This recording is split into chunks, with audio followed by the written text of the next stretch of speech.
Movie की शुरुआत में हम एवन वेबर को देखते हैं जो कि अपनी फैमिली के साथ फादर्स डे सेलिब्रेट कर रहा होता है। इसी खुशी में वो सभी लोग बीच पर जाने का प्लान बनाते हैं और जैसे ही वो लोग बीच पर जाने के लिए निकलते हैं, वैसे ही ईवन को उसके बॉस की कॉल आती है और वो उसे बहुत सारा काम दे देता है, जिस वजह से वह अपनी फैमिली के साथ बीच पर नहीं जा पाता है। फिर जब रात को ईवन अपने घर पे काम कर रहा होता है, तभी उसके घर की डोर बेल बजती है, जिसे सुनने के बाद ईवन डोर खोलता है तो उसे उसके सामने दो लड़कियां दिखाई देती हैं, जो कि बारिश की वजह से पूरी तरह से भीग चुकी थी और उनका फोन भी खराब हो चुका था, जिस वजह से वो लोग ईवन के फोन से कॉल करने को कहते हैं। उन लड़कियों को भीगा हुआ देखकर ईवन उन्हें घर के अंदर बुलाता है ताकि उनकी तबीयत ना खराब हो जाए, जिसमें से एक लड़की का नाम बेल होता है और दूसरी का जेनेसिस। इसके बाद ईवन उन्हें टावल देता है और वो लड़कियां उसे कहती हैं कि वो दोनों एक पार्टी में जा रही थी, लेकिन अचानक से तेज बारिश की वजह से हम वहां पर पहुंच नहीं पाए। अब उन लड़कियों की बातें सुनकर ईवन उन दोनों लड़कियों के लिए एक कैब बुक करता है, क्योंकि वह जगह जहां पर उन लड़कियों को जाना था वो काफी दूर थी और कैब भी लगभग 1 घंटे में ईवन के घर पे पहुंच जाएगा। इसलिए ईवन उन दोनों लड़कियों को पहनने के लिए कुछ कपड़े देता है और उनके लिए कॉफी बनाता है, जिसे पीने के बाद वो दोनों ईवन को शुक्रिया कहती है। और यहाँ पर हमें पता चलता है कि ईवन एक अच्छा आदमी है जो कि सभी की मदद करता है, जो भी मुश्किल में हो। लेकिन इस रात के बाद ईवन पूरी तरह से चेंज होने वाला था, क्योंकि आज जो होने वाला था वो कभी ईवन ने सोचा भी नहीं होगा। अब वो दोनों लड़कियां खाना खाने के बाद ईवन के साथ बहुत सारी बातें करने लगती हैं, लेकिन बातें करते करते वो ईवन के ऊपर चढ़ने लगती हैं। यह देखकर ईवन को काफी बुरा लगता है। अब वो उन लड़कियों को घर से बाहर जाने के लिए कह तो नहीं सकता था। इस वजह से वो सिर्फ केप का वेट करने लगता है कि कब केप यहाँ आए और ये दोनों लड़कियां यहाँ से चली जाएं। अब कैप को आने में सिर्फ 5 मिनट बाकी थे, जिसे देखकर वो दोनों लड़कियां वॉशरूम में चली जाती है और जब बाहर केप उनका वेट कर रहा होता है, तब ईवन उनके कपड़े लेकर उन्हें आवाज देता है कि कैप बाहर आ चुकी है। लेकिन वो दोनों ईवन की बात का रिप्लाई नहीं देती है। इस वजह से मजबूरन ईवन को अंदर जाना पड़ता है और वो देखता है कि वो दोनों लड़कियां बिना कपड़ों के ही साथ में नहा रही हैं। जिसके बाद वो दोनों लड़कियां ईवन को पकड़ लेती हैं और साथ में नहाने के लिए कहती हैं, लेकिन ईवन के काफी मना करने के बावजूद भी वो लड़कियां उसके साथ जबरदस्ती करने लगती हैं। अब ना चाहते हुए भी ईवन को उन दोनों के साथ रात भर घपाघप करना पड़ता है। फिर अगली सुबह ईवन को लगता है कि वो दोनों लड़कियां यहाँ से चली गई हैं, पर वो जैसे ही किचन में जाता है वो लड़कियां वहीं पर होती हैं और किचन की पूरी माँ बहन कर देती हैं, जिसे देखने के बाद ईवन कहता है, तुम दोनों अभी तक यहाँ से गई क्यों नहीं? पर वो दोनों उसकी बात का कोई भी रिस्पांस नहीं देती है और ईवन की वाइफ का सारा आर्ट भी खराब कर देती है। लेकिन तभी ईवन के घर की डोरबेल बजती है और जैसे ही वो डोर खोलता है तो देखता है कि बाहर उसकी वाइफ की फ्रेंड केरल आई हुई है। जिसके बाद वो दोनों बातें करते रहते हैं। तभी बाहर जेनेसिस आती है और ईवन के पास आकर चिपकने लगती है, जिसे देखने के बाद केरल को लगता है कि ईवन का इस लड़की के साथ अफेयर चल रहा है। इसलिए वो ईवन पर काफी गुस्सा करती है और वहां से चली जाती है।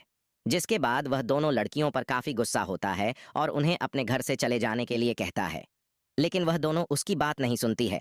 जिसके बाद ईवन पुलिस को बुलाने की धमकी देने लगता है, जिसे सुनने के बाद वो दोनों कहती है, ठीक है, बुला लो। लेकिन क्या होगा जब पुलिस को पता चलेगा कि तुमने अंडर एज लड़कियों के साथ घपाघप किया है? जिसे सुनने के बाद ईवन को लगता है कि वो पूरी तरह से फंस चुका है। इसीलिए ईवन पुलिस को कॉल करने लगता है, जिसे देखने के बाद उन दोनों को लगता है कि ईवन सच में पुलिस को कॉल कर रहा है। इसलिए वो दोनों डरने लगती हैं और उसके घर से जाने के लिए तैयार हो जाती है, क्योंकि वो दोनों अंडर एज नहीं थी। उन्होंने ईवन से झूठ कहा था। इसके बाद ही वह उन दोनों को अपने कार में बैठाकर उन्हें उनके घर पर छोड़ता है और अपने घर आ जाता है और अपने घर आकर घर को पहले की तरह साफ करने लगता है। इसके बाद जब वो रात को अपने ऑफिस का काम कर रहा था, तभी उसे कुछ गिरने की आवाज सुनाई देती है। जिसके बाद ईवन अंदर बेडरूम में जाता है तो देखता है कि उसकी फैमिली की फोटो नीचे गिर चुकी है और जैसे ही वो उसे उठाने जाता है, वैसे ही जेनेसिस ईवन के सर पे लकड़ी से मारकर उसे बेहोश कर देती है। और जब ईवन अपनी आंख खोलता है तो देखता है कि उसके दोनों हाथ बेडरूम से बने हुए हैं। जिसके बाद वो जेनेसिस से कहता है कि मुझे छोड़ दो, लेकिन उसकी बात पर कोई भी ध्यान नहीं देता है। इसके बाद बेल ईवन की बेटी के स्कूल का यूनिफॉर्म पहनकर आती है और उसके ऊपर चढ़ने लगती है। ईवन उसे रोकने की काफी रिक्वेस्ट करता है, लेकिन बेल उसकी कोई भी बात नहीं सुनती है और उसके ऊपर चढ़कर जबरदस्ती घपाघप करने की कोशिश करती है। लेकिन जब ईवन घपाघप करने के लिए मना करता है तो वो लोग उससे उसकी वाइफ को वीडियो कॉल करने की धमकी देते हैं। जिसके बाद ना चाहते हुए भी ईवन को बेल के साथ इंटीमेट होना पड़ता है और उनके इस इंटीमेट प्रोसेस का जेनेसिस वीडियो बना लेती है। इसके बाद जेनेसिस कुछ काम के लिए बाहर चली जाती है। तभी वह इसी का फायदा उठाकर खुद को छुड़ा लेता है और बेल को जख्मी करके वहां से बाहर जाने लगता है। पर तभी वहां पर जेनेसिस आकर उस पर चाकू से अटैक करके उसे बेहोश कर देती है। इसके बाद जब ईवन की आंख खुलती है तो वो खुद को बंधा हुआ पाता है। फिर कुछ देर बाद ईवन के घर पर लुईस आता है, जो कि ईवन की वाइफ का असिस्टेंट होता है। इसके बाद वो दोनों लड़कियां उसको अंदर बुलाती हैं और कहती हैं कि वो ईवन की कज़न है। फिर तभी लुईस को ईवन की चिल्लाने की आवाज़ सुनाई देती है, जिसे सुनने के बाद लुईस तुरंत ईवन के पास जाकर उसे छुड़ाने की कोशिश करने लगता है। जिसे देखने के बाद वो दोनों लड़कियां लुईस के आर्ट को तोड़ने लगती हैं। इसलिए लुईस उन दोनों लड़कियों के पास आ जाता है। ईवन ये देखकर उसे वहां जाने के लिए मना करता है और कहता है कि वो लड़कियां बहुत ही खतरनाक हैं, लेकिन लुईस ईवन की एक भी बात नहीं सुनता है और उन लड़कियों के पास चला जाता है। लुईस जब उन लड़कियों को रोक रहा था तभी उसकी सांस फूलने लगती है, क्योंकि उसे अस्थमा था और उसका इन्हेलर उन लड़कियों ने पहले ही उसकी जेब से चुरा लिया था। जिसके बाद लुईस की कंडीशन धीरे धीरे खराब होने लगती है, जिस वजह से वो ठीक से चल भी नहीं पा रहा था। इसी बीच उसका पैर फिसल जाता है और उसका सर उसी की आर्ट से टकरा जाता है और वहीं पर उसकी मौत हो जाती है। जिसे देखने के बाद वो दोनों लड़कियां अजीब अजीब तरह से हंसने लगती हैं। जिसे देखने के बाद ईवन ये समझ जाता है कि ये दोनों लड़कियां साइको हैं। जिसके बाद वह दोनों लुईस की बॉडी को ठिकाने लगाती हैं और लुईस के फोन से ईवन की वाइफ को मैसेज करते हैं, ताकि सबको लगे कि लुईस और उसके वाइफ का अफेयर चल रहा था। इसके चलते ईवन ने लुईस की जान ले ली। इसके बाद वो दोनों लड़कियां ईवन को जिंदा गाड़ने के लिए एक बड़ा सा गड्ढा खोदने लगती हैं।